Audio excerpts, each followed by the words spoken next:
Amca geçmiş olsun. Ne oldu amca? Kim olduğunu biliyor musunuz?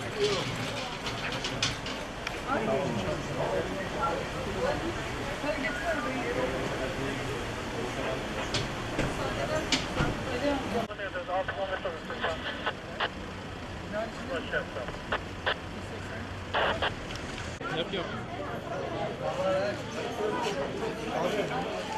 Görüntü alalım bari şöyle detay.